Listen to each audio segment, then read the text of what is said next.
గోవిందాయ నమః. అందరికీ జై శ్రీరామ్. ఈ మధ్య మనము ఈ మణిద్వీపం అని ఇలాగ రకరకాల పేర్లు పెట్టుకొని అమ్మవారి పేరుతోటి బోగస్ మార్కెటింగ్లు చేస్తున్న కొందరు మాతాజీలు, స్వయం ప్రకటిత మాతాజీల గురించి వీడియోస్ చేసుకున్నాం కదా. అక్కడ ఆ వీడియోస్ మాధ్యమంగా కొన్ని కొత్త విషయాలు కూడా బయటకు వచ్చాయి. అందరూ ముఖ్యంగా మహిళలు బాగా గమనించాల్సిన విషయం, గ్రామీణ మహిళలు అయితేనేమిటి, సోషల్ మీడియా చూసే వాళ్ళు ఎవరైనా సరే గ్రహించి మోసపోకుండా జాగ్రత్తగా ఉండాలనే ఉద్దేశంతో చెప్తున్నాను. మీకు తెలిసిన వాళ్ళకి, మీ చుట్టుపక్కల వాళ్ళకి కూడా విషయాలు కాస్త జాగ్రత్తగా ప్రశాంతంగా వివరించే ప్రయత్నం చేయండి. ఎవరిని మోసపోకుండా కాపాడుకోవాలి. వీళ్ళందరూ ఏం చేస్తున్నారంటే ఏదో ఒక రకంగా అమ్మవారి గెటప్ వేసుకొని వీళ్ళు కూడా ఒక చిన్న సైజు మాతాజీలాగా రెడీ అయిపోయి ఏదో ఒక అమ్మవారి మూర్తినో లేకపోతే ఒక అమ్మవారి డెకరేషనో ఏదో ఒకటి చేసేసి ఇంట్లోనో ఇంటి పక్కనో అలాగే ప్రతిష్ఠ చేసేసి వీళ్ళే స్వయం ప్రకటిత పీఠాలు పెట్టేసి వీరే పెట్టేస్తారు. పీఠం అనేసి వీళ్ళే రాసేస్తారు. మనం చూసాం కదా, కోవూరు వారాహి పీఠం అంట. పీఠం ఏమిటి అసలు? పీఠాలు పెట్టడానికి వీళ్ళెవరు? ఎవరి ఇష్టానికి వాళ్ళు పీఠాలు పెట్టుకుంటూ పోతుంటే మరి ఇంకా ఈ జగద్గురు పీఠాలు ఇవన్నీ దేనికి? అంటే ఎవరి ఇష్టారాజ్యం వాళ్ళు అయిందండి. పీఠాలు పెట్టేసే అసలు రైట్ వీళ్ళకి ఎవరిచ్చారు? ముందు ఒక చోటికి ఇన్స్టాగ్రామ్లో వాటిలో ఈ రీల్స్ అవి చూసేసి పోయే ముందు ఆలోచించుకోండి. పీఠాలు ఎవడి ఇష్టానికి వాడు పెట్టుకోవడం ఏంటి? అదైనా కుర్చీ వేసుకొని కూర్చోవడమా పీఠం పెట్టడం అంటే? దానికి ఒక పీఠము అనే ఒక పేరుకు ఒక మర్యాద, విలువ, ఆదరణ, సత్కారం ఏది లేదా? చివరికి పీఠము అనే పేరుని ఎంత కంపు చేసి పడేశారంటే మహిళలు ఇళ్లల్లో, వాళ్ళ ఇళ్లల్లో ఒక చిన్నది ఏదో ఒక ఏర్పాటు చేసేసి పీఠం అంతే. ఇంకా పీఠం ఏంటి అసలుకి? పీఠాలు మఠాలు మొత్తం మీరే మీ ఇష్టానికి పెట్టేస్తారా? స్వయం ప్రకటిత మాతాజీలు, బాబాజీలు వీళ్ళని అడుగుతున్నాను నేను. కాస్త ఈ జనాలు కూడా, పబ్లిక్ కూడా తెలుసుకొని జాగ్రత్తగా ఉండాలి. ఇంకా భయంకరమైన ఒక నిజం ఏంటంటే, నేను గమనించిన విషయాలు, నా దృష్టికి వచ్చిన విషయాలు, ఈ వీడియోలు జనాలు చూసిన తర్వాత, వీళ్ళ ఇల్లులు ఒక చోట ఉంటాయి కదా. ఇప్పుడు ఇల్లు కానీ ఊరు కానివ్వండి, వీళ్ళ ఇంట్లోనే లేదంటే ఇంటి దగ్గర ఒక చిన్న గుడిలాగా ఏర్పాటు చేసేసి, లేదంటే ఒక చెట్టు ఏర్పాటు చేసేసి, ఎక్కడ అమ్మవారు వెలిసింది, దుష్ట సంహారం కోసం, లోక రక్షణ కోసం ఇక్కడికి వచ్చింది, ఈ విధమైన ప్రచారాలు చేసేసి ఆ చుట్టుపక్కల రియల్ ఎస్టేట్లు, వెంచర్లు పెంచుతున్నారండి వీళ్ళు. గుర్తుపెట్టుకోవాలి. ఈ చుట్టుపక్కల ఖాళీ స్థలాలు ఉంటాయి కదా, ఆ ఖాళీ స్థలాల్లో ప్లాట్లు వేసేసి ఇప్పుడు ఆ ప్లాట్స్కి డిమాండ్ రావాలి, అందరు కొనుక్కోవాలి. ఎట్లా కొనుక్కోవాలి? రకరకాల ఇంతకు ముందు రోజుల్లో కాస్త కొంచెం ఇంత సోషల్ మీడియా బరితెగింపు లేక ముందు కొంచెం రకరకాల టెక్నిక్స్ వెతికేవాళ్ళు. ఇదిగో మా ప్లాంట్స్లో ఈ కొన్ని రకాల వెదురు చెట్లు వేసేవాళ్ళు అనమాట.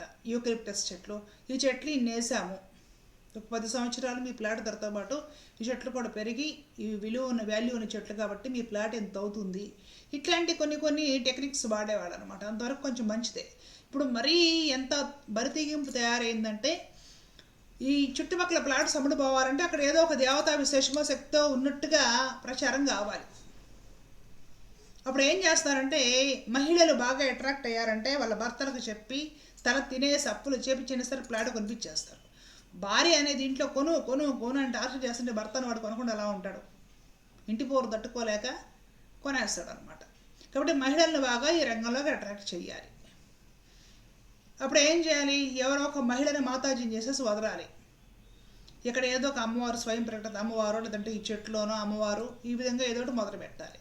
మొదలుపెట్టి ఇంకెక్కడికి వచ్చేస్తే అన్ని పనులు, దయ్యాలు వదిలిపోతాయి, ప్రేతాత్మలు వదిలిపోతాయి, ఇంకోటి జరుగుతుంది, అన్ని పనులు అవుతాయి, అన్ని సమస్యలు, కష్టాలు తీరుతాయి. అక్కడికి వెళితే చాలా అన్నీ అవుతాయి. రకరకాల భాగస్ బూటకపు పాస్టర్లకు కూడా మించిపోయి వాళ్ళకంటే 6 ఆకులు ఎక్కువ చదివి మరి వీళ్ళు తప్పుడు సాక్ష్యాలు చెప్పించడం విపరీతంగా అది ఈ ఇన్స్టాగ్రామ్లో వీడియోలో వైరల్ చేయించేసాడు.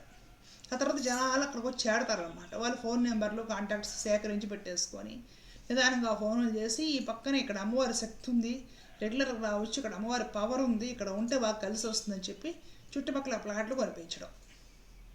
ఇది ఒక వ్యాపారం అయిపోయింది. గుర్తుపెట్టుకోండి. రకరకాల టెక్నిక్స్ జనాలు ఏంటంటే భయము ఏదో ఒకటి ఉండాలి కదా, ముందు భయపెట్టి, లేదంటే మీ సమస్యలు ఎక్కడ తీరుతాయి, మీరు ఇక్కడ బాగుపడిపోతారు, ఇక్కడ ఉంటే మీకు కలిసి వస్తుంది, ఇక్కడ ఉంటే మీరు కోటీశ్వరులు అయిపోతారు, కుబేరులు అయిపోతారు, అన్ని కష్టాలు పోతాయి, అన్ని రోగాలు తగ్గుతాయి, అన్నిటికీ ఇక్కడే నివారణ, శాశ్వత పరిష్కారం. ఈ విధంగా రకరకాలుగా ఇష్టం వచ్చినట్లు వాళ్ళ టాలెంట్ చూపించి వాడుతూ పెట్టుడు దొంగపీఠాలు పెట్టేసి రియల్ ఎస్టేట్ వ్యాపారాలు చేయడం వెనక ఇంకా కొందరు ఇలాంటివి ఏదో ముందు అమ్మవారి పేరు చెప్పేయడము, చీటీ పాటలో లేడీస్ వస్తారు, అమ్మవారి పేరు చెప్పేసి పేరెంట్ అలా ఇది అనేసి లేడీస్ని పిలవడం, చీటీ పాటలు కట్టించుకోవడం, ఈ చిట్స్ అంటారు కదా, ఇది కట్టించేసుకోవడం. ఒక్కోట ఎంతో కొంత అయిపోయినా నొక్కేసి జెండా బీకేయడం. ఇలా ఇటన్నిటి విషయం గురించి మనకు తెలుసుకున్నారు. ఎవరిష్టానికి వాళ్ళు పెట్టేవి కాదు ఈ పీఠాలు. ఒక పరంపరాగతమైన పీఠాలు కొన్ని ఉన్నాయి. ఇప్పుడు ఆ జగద్గురువుల పీఠాలు ఉన్నాయి, అట్లాగే శైవ సాంప్రదాయ పీఠాలు ఉంటాయి, జంగం గురువులు ఉంటారు శైవ గురువులు, అట్లాగే స్థానాచారుల వైష్ణవ సాంప్రదాయ పీఠాలు ఉంటాయి, అట్లాగే ఒక సాంప్రదాయ గురు పరంపర పీఠాలు ఉంటాయి. అవి అథెంటిక్ అనమాట. ఆయా సాంప్రదాయాలను అనుసరించి ఆయా పీఠాలు ఉంటాయి. స్వామీజీలు, పీఠాధిపతులు, సాధువులు ఉంటారు, మహాత్ములు వారి వారి బాధ్యతలు నిర్వర్తించుకుంటూ వారి వారి సాధనలు చేసుకుంటూ ఉంటారు. అక్కడ నుంచి వాళ్ళు అనుగ్రహ భాషణాలు చేస్తూ ఉంటారు. ధర్మ పరిరక్షణ కోసం ఇతోధికంగా ఎవరు వల్ల అయినంత వరకు వాళ్ళు కృషి చేస్తూ ఉంటారు. అది వేరే. ఈ ఇళ్లల్లో లేడీస్ ఇంట్లోనే ఒక అమ్మవారి విగ్రహం తీసుకొచ్చి పెట్టి, లేదంటే ఇంట్లోనే ఏదో ఒక కొలువ కూటమి ఏర్పాటు చేసి ఈ దొంగ పీఠాలు పెట్టడం ఏదో నాకు అర్థం కావట్లా. మీ ఇష్టానికి మీరే పీఠాలు మఠాలు పెట్టేస్తారా అమ్మ? మొత్తం మీ ఇష్టారాజ్యమేనా? అడిగేవాడు ఎవడో లేడా? ఈ జనాలు అమాయకపు, ఎక్కువగా మహిళలు అనమాట, వాళ్ళు బలి పశువులు. అరే నువ్వే సాధన చేసావు, నీకేమొచ్చు, అసలు నీ గురువే ఎవరు, గురు పరంపర ఏమిటి, శ్రీ విద్యా సాధనలు ఇవన్నీ ఏమైనా చేసావా? ఒకవేళ చేస్తే నీ గురువు ఎవరు, గురు పరంపర ఏమిటి, ఎక్కడ ఎన్నాళ్ళు సాధన చేసావు, ఇంతకుముందు నువ్వేం చేసేదాన్ని? ఏ వివరాలు జనాలకు కూడా అక్కర్లేదు. అక్కడ పరిగెత్తే వాళ్ళకి, ఇక్కడ దయ్యాన్ని వదలు పడుతున్నావు, ఓకే వెరీ గుడ్, పరిగెత్తాం. ఎక్కడికి వెళ్ళగానే వాళ్ళకు ఉద్యోగం వచ్చిందంటే నేను కూడా వెళ్తాను, నాకు వచ్చేస్తుంది. ఇంకంతే. జనాలకి ఇక రెండో విషయం ఎట్లా తయారయ్యారంటే, ఈ హిందువులు కూడా ఎద్దు ఈనింది అంటే దూడం కట్టేయమని అంటున్నారు. వెంటనే ఎద్దు ఈనింది అని కానీ దూడం కట్టేయడానికి తాడు తీసుకొని పరిగెడుతున్నారు. క్షణం ఆగి ఎద్దు ఏమిటి, ఎద్దంటే పురుష జాతి ఉండదు కదా, ఎద్దు ఈనడం ఏమిటి, ఎద్దు ఎక్కడైనా ఈనుతుందా, ఏమిటిది? నిన్నటి వరకు లేని కొత్త వింత వింత పద్ధతులు, ఈ ఉపద్రవాలు ఎందుకు వస్తున్నాయి? కారణం ఏమై ఉంటుంది? క్షణం నిలబడి ఆలోచించుకునే పరిస్థితుల్లో ఈరోజు హిందూ సమాజం లేదంటే, మహిళలు లేరంటే ఆలోచించండి. పావు కిలో వంకాయలు కొనాలంటే బేరం ఆడతారే, పుచ్చులు నచ్చులు చూస్తారే,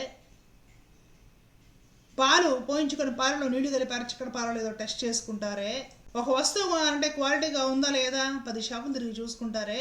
ఇలాంటివి ఎలా నమ్ముతారు? ఆధ్యాత్మిక సాధన అందరూ చేస్తే రాసింది. భగవంతుడు మానవ జన్మించింది ఆధ్యాత్మిక సాధన చేసి తరించడం కోసం. మీ సాంప్రదాయాలను అనుసరించి ఆధ్యాత్మిక సాధన చెయ్యాలి, లేదా ఆధ్యాత్మికత గురించి చక్కగా తెలుసుకోవాలి, ప్రాక్టీస్ చేయాలి, సత్సంగంలో పాల్గొనాలి అనుకునే వాళ్ళు మీ అభిరుచులను అనుసరించి చక్కగా మంచి అథెంటిక్ పీఠాలు, స్వామీజీలు లాంటి వాళ్ళు ఉన్నారు, వాళ్ళని ఆశ్రయించండి. మీకు అమ్మవారి పట్ల ప్రీతి ఉంటే మంచి వైదికంగా శ్రీ విద్యా సాంప్రదాయం చేసేవాళ్ళు ఎంతోమంది మహాత్ములు ఉన్నారు, అలాంటి వాళ్ళని ఎవరైనా ఆశ్రయించి తెలుసుకోండి. అలాగే మీకు ఏదైనా సమస్యలు ఉంటే కూడా వాళ్ళు ఏదైనా చిన్న చిన్నవే చెప్తారు, ఈ స్తోత్రం చదువుకో, లేదంటే ఈ పూజ చేసుకో, ఈ విధంగా ధైర్యంగా ఉండి, లాంటివి ఏదైనా చెప్తారో ఆశీర్వదిస్తారు. అలాగే చూడంటే ఇష్టమైతే మీరు చక్కగా ఈ శైవ సాంప్రదాయంలో మంచి మంచి మహాత్ములను ఆశ్రయించి తెలుసుకోండి. ఏదైనా ఒక విషయం పట్ల మీకు అభిరుచి ఉందంటే, తెలుసుకోవాలి అనే శ్రద్ధ ఉందంటే, దాన్ని ఒక సాత్వికమైన ధోరణిలో తెలుసుకునే ప్రయత్నం చేయాలి. ఒక ఎక్కడ కట్టుకాని అలా వస్తూ ఉన్న ఒక మంచి గురు పరంపరలో తెలుసుకునే ప్రయత్నం చేయండి. ఎవరు పడితే వాళ్ళు నిన్నటిదాకా ఆ ఉద్యోగాలు ఈ ఉద్యోగాలు చేసుకుంటూ, లేదంటే ఉద్యోగం లేక ఇల్లు గడవక ఏవేవో పనులు చేసేసి, ఇంకా ఒక ఆడపిల్లగా చెప్పడం తప్పు, పర్సనల్ విషయాలు చెప్పకూడదు, మనం అక్కర్లేదు, వివాహాలు చేసేసుకొని ఫెయిల్ అయిపోయి మరలా చేసుకొని ఫెయిల్ అయిపోయి ఇంకా తర్వాత లైఫ్లో ఏదో ఒక రకంగా మనం స్థిరపడిపోవాలి. ఎట్లాగా ఇంకంతే, అమ్మవారి గేటప్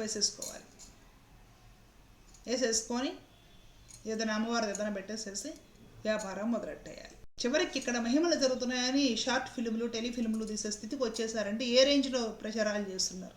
జనాలు డబ్బుల కోసం కదా ఇవన్నీ చేస్తున్నారు. ఇంకొన్ని గుళ్ళు ఇట్లాగే స్టార్ట్ చేసేసి వీళ్ళు ఫ్యామిలీ టెంపుల్స్ అనమాట. నిమ్మకాయలు మా దగ్గరే కొనాలి, పువ్వులు, సాంబ్రాణి కడ్డీలు, కొబ్బరికాయలు మా దగ్గరే కొనాలా, బయట నుంచి మీరు కొనుక్కొని తెచ్చుకుంటే మేము లోపలికి వెళ్ళవచ్చు. ఇక్కడ కొని తీసుకెళ్ళి అక్కడ వెలిగించాలి, ఇక్కడ కొని తీసుకెళ్ళి అక్కడికి ఇవ్వాలి. ఏంటి వ్యాపారం? మీ ఇష్టానికి మీరే పీఠాలు పెట్టుకొని మీ ఇష్టానికి మీరు వ్యాపారాలు చేసుకొని వచ్చి జనాలు అమాయకుల, బలి పశువుల. మంచి ఆలయానికి వెళ్ళండి. పూర్వం నుంచి ఉన్న ఆలయాలు ఎన్నో ఉన్నాయి, జీర్ణమైన ఆలయాలు ఉన్నాయి. గ్రామాల్లో పాపం ఎన్నో గ్రామదేవత ఆలయాలు ఉన్నాయి, అతి శక్తివంతమైనవి. కొన్ని పాపం పాడుపడి జీర్ణమైపోయిన స్థితిలో ఉన్నాయి, అవి రిపేర్లు చేయించిన నాదుడు లేడు. సోషల్ మీడియాలో మహిమల అద్భుతాలు చూస్తే పరుగులు పెట్టేది. ఆలోచించండి ఒకసారి. ఎన్నో అతి ప్రసిద్ధమైన గ్రామదేవత ఆలయాలు ఉన్నాయి, అమ్మవారి ఆలయాలు ఎన్నో ఉన్నాయి. చక్కగా వాటికి వెళ్ళండి, రిపేర్లు చేయించుకోండి. ఏదైనా మీ వల్ల అయినంత వరకు సేవ చేయగలిగితే చేయండి. పరిస్థితులు అవే చెక్కబడతాయండి. ఈ పరిస్థితులు ఎప్పుడు కరెక్ట్గా ఫిట్గా ఉండాలంటే ఎవరి వల్ల అవుతుంది? ఒక్కసారి పరిస్థితులు అప్ అండ్ డౌన్ అవుతాయి. కొద్ది రోజులు ఉంటే ప్రయత్నం చేస్తే అవే సర్దుకుంటాయి. మనిషి ఉన్నంత వరకు కష్టాలు సమస్యలు లేకుండా ఎలా ఉంటాయి?